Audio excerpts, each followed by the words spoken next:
Hello everyone, welcome to Analog IAS Current Affair Analysis for 15th September 2020, and these are the issues that we'll be discussing today. This present news item is taken from the Hindu and it is titled Government Looks to Spend 2.35 lakh crores more. Now, why is the government spending? Let me give you a brief background.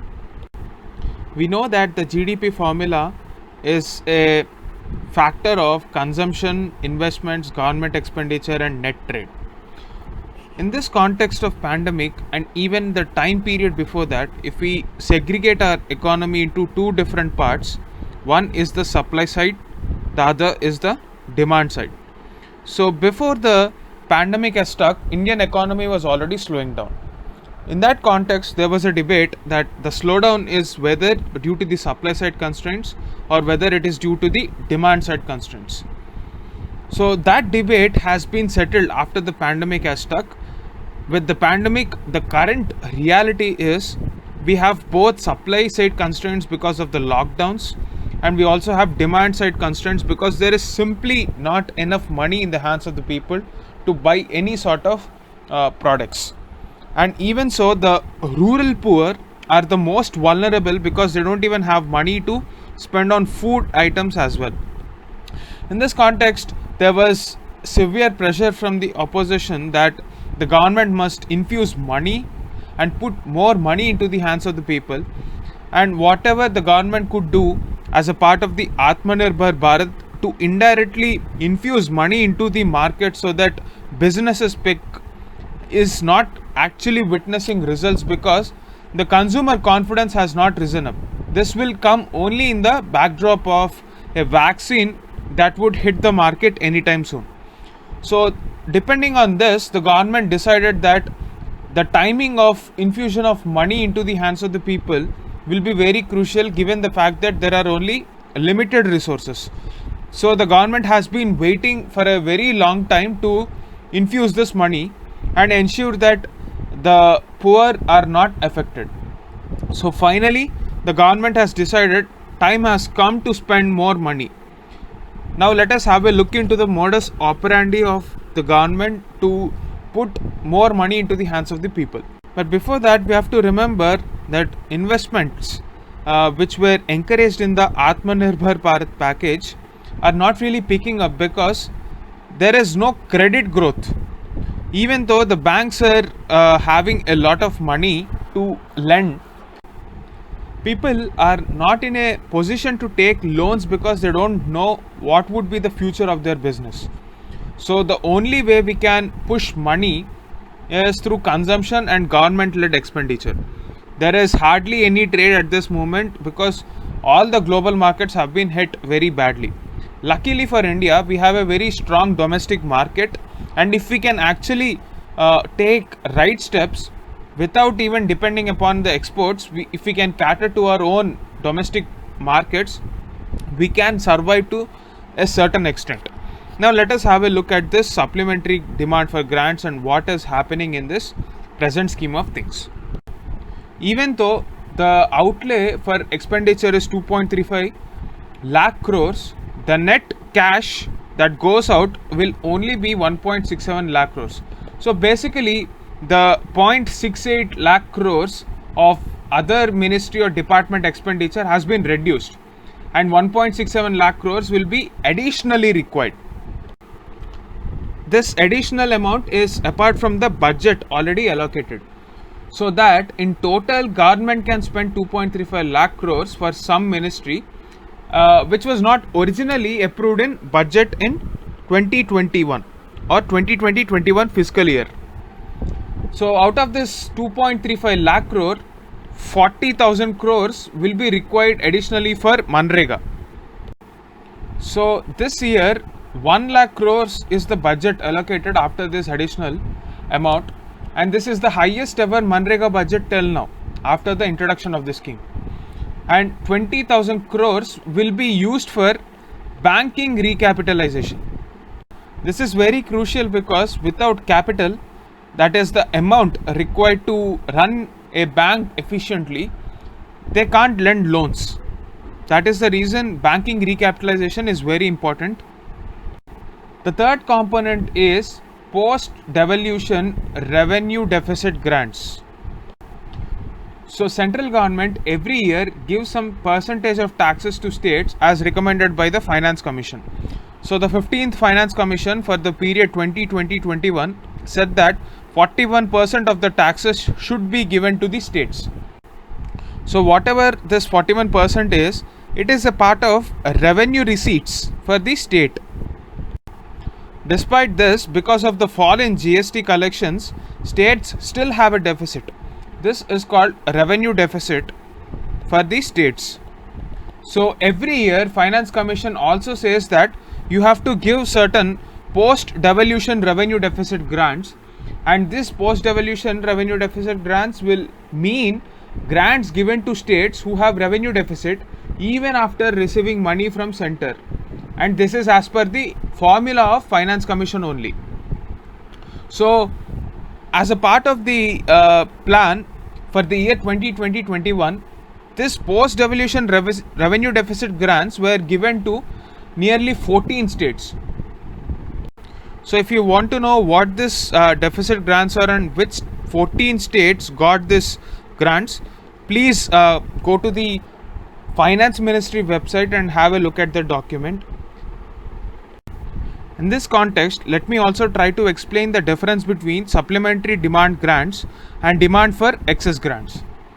So if the amount which is granted to be expended for a service in the current financial year is found to be insufficient for the purpose, or if there is a new service which was not expected at the time of budget, then the president can say that there is a demand for some estimated amount of expenditure. Therefore, we have to grant supplementary demand grants for this insufficient amount or for this new service, and the president will place it before the parliament, and they will carry out the due process and release those supplementary grants. But if any money has been spent on any service during the financial year in excess of the amount granted, say for example a particular service was granted 10 lakhs, and if they spent 12 lakhs, what happens in that case? In that case, the president will place before the Lok Sabha this demand for such excess. So all this sort of excess grants will be brought to the notice of the parliament by CAG. So he goes through a report on the appropriation of accounts and brings it to the notice of the parliament. So the excesses are then examined by the Public Accounts Committee. Remember this. So this is the reason why these are considered to be very important, because they bring about an element of financial accountability. So these excesses, and when they are examined by the Public Account Committee, they will make certain recommendations regarding their regularization in its report to the House. So the difference here is these supplementary grants will be made before the expenditure, and this demand for excess grants will be placed in the next financial year after the expenditure is already made. So this is the basic technical difference that is very important for your prelims exam. So in this case, we are witnessing a supplementary demand for grants because the amount needed for Manrega is found to be insufficient. Therefore, we have to go for supplementary demand grants and not for demand for excess grants. That is the gist of this article. The second article for the day is taken from the Hindu and it is titled Urban Employment as the Focal Point. Now, India is in the middle of a massive job crisis. Last year, if we take a look at the periodic labor force report, which is brought out by the National Sample Survey Office, that is NSSO, the unemployment rate has reached a 45-year high of 6.1% in 2017-18. Last year this report came out, but the data was of 2017-18. According to this PLFS report, the unemployment problem is especially in India's urban centers. So this report said that the low wages and precarity continue to be widespread. In urban India, the majority of the population continues to work in informal sector. That is one of the biggest problems as to why we are not able to address it properly. Hence, India cannot ignore this crisis of urban employment. So we have already had certain studies by, say for example, Azim Premji University, which has a center for sustainable employment, spoke about how we have to strengthen our towns through sustainable employment, and the purpose of the creation of National Urban Employment Guarantee Program is much needed. So in this context, we have to examine the steps that are needed to be taken, the need for investing in infrastructure, and what are the steps needed to handle this employment guarantee. So can we have a sort of an employment guarantee even in urban centers, just like Narega in rural centers? That is the scope of this article. So let us reorient the ideas that are presented in this article, and let me add a few more points that are not there in this article. So in this article, he is saying that the investment in infrastructure is the first point where we have to start. Now, to add to this, the idea is to revive India's small towns and cities. So we have had a scenario where most of the migrants visit to cities because of the infrastructure it has to support economic activities. Now, if India's small and medium towns, which are ignored in the state's urban imagination, are given the right kind of impetus, then there is no reason to say that these towns and cities will also become centers of economic activity. So if you take the census 2011, even though this is a decade old, it is still relevant, because even in 2011 itself, we have had 4041 cities and towns with an urban local body in form of a municipal corporation. But if you take a look at the economic activity or the smart cities mission, we are not talking about employment generation to the potential it has. So therefore, if we talk about all sorts of schemes like Amrut also, they should be focused on employment and infrastructure creation that is conducive for present employment generation. Most of the urban local bodies are struggling to carry out basic functions, and that is the reason why most of the companies feel that it is simply not worth it to invest in these new towns. So there is a lack of financial and human capacity in these towns, which needs to be addressed on a priority. So the basic infrastructure should come in the areas where this confidence building measures and infrastructure creation will happen. This is what even the ILO documents say. We have to develop that capacity to absorb the workers who are returning from cities, and the right kind of infrastructure should be developed. So what can be this right kind of infrastructure? Mostly, since they're migrating to rural sector, we have to develop infrastructure in agricultural sector. So after the pandemic has actually seen the ugly phase of migration, there was a call for creating an urban Manrega of sorts. That is simply not sustainable according to the views of this author, because if we have to talk about any change in the lives of people, we have to look at gainful employment. Now that gainful employment comes only when we develop enough skills. So India should become the hub of skills. Only then, when it is backed with infrastructural development, companies would be willing to come to our country. So if we take a look at ILO's observation, as many as 400 million people work at a very meager salary of 200 rupees a day. And if we can improve the status of these people, only then we are talking about a sustainable urban employment. That happens when gainful employment is the objective with which we carry out our reforms.